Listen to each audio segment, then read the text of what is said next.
All right, they're back on MLB Tonight with Sean and Harold. I'm Fran. We're pleased to be joined by Commissioner Rob Manfred. Rob, always great to see you.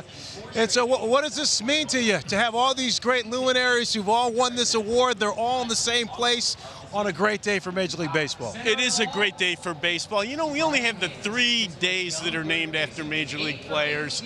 And I'm just so pleased that we could get so many of the former award winners together, help make the 50th anniversary year really special for Roberto Clemente Day. Yeah, we had breakfast with the commissioner this morning. All of us met at 1271 at the park over there. You know, my question for you is how is this? This is the 21st year of the Roberto Clemente Award and being recognized. How have you kept this momentum going through the Clemente family? I'm curious. You know what? I think it's actually his momentum, to tell you the truth. Within the organization, we regard this to be the highest award for our players because of the combination of on-field and what players do off the field. And we believe that combination is what sets our sport apart, that our players are so engaged in the community.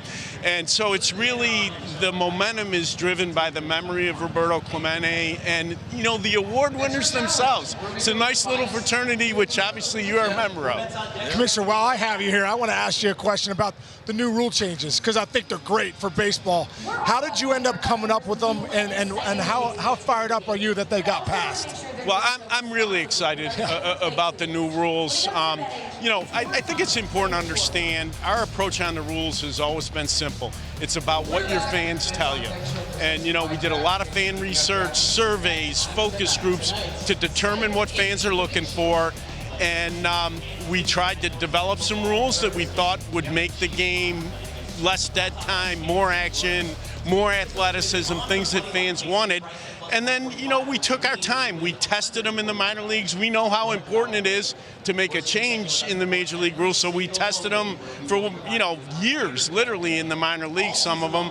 And we feel great about what next year's going to look like.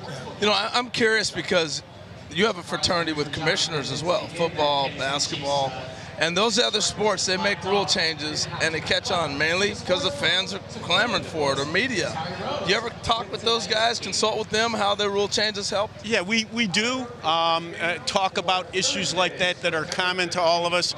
I think the sentiment is that it's harder in baseball just because there hasn't been that tradition of, you know, routine change and adjustment in the rules. The second thing that we learned, you know, player involvement, you know, has been probably larger in the other sports, and that's why we went to the Joint Competition Committee to try to make sure that we had a regular vehicle for player involvement in the process. How does the commissioner's office like the extra wild card in each league and the excitement the fan bases have who are trying to get in? You know, we like the new playoff format.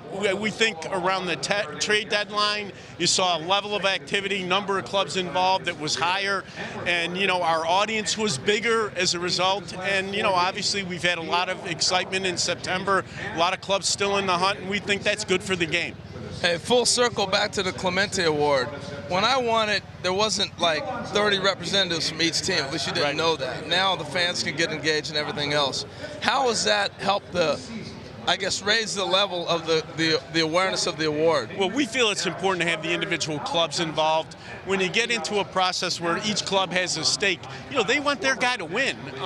One of the best days of the year, you know, you get that notebook with the 30 write-ups on the nominees, and you just go through, and it, you know, kind of makes you really proud of all of the things players are doing. And trust me, every year it's hard to figure out who ought to win. You know, that might be the biggest change in the sport. You've been around baseball a number of years like I have, seeing how involved players are in the community. It used to be a few clubs would get involved, different things like that. Now it is really a full-on effort. Yeah, every player, you know, it seems like every player either has a foundation, a cause he's associated with. Some players, multiple ones. You know, the ones we love the best, I mean, some of our youth programs, we've had players that have just been absolutely outstanding. I mean, well-publicized. Clayton Kershaw made $1 million donation to an academy that was built in Dallas, not even where he plays. Yeah. Wow. So, you know, that's just one example of the things our players do. Rob, we'll let you enjoy the rest of the night, and we appreciate the time. Glad to see all three of you. Always a pleasure. MLB Commissioner Rob Manfred joining us here on MLB Tonight.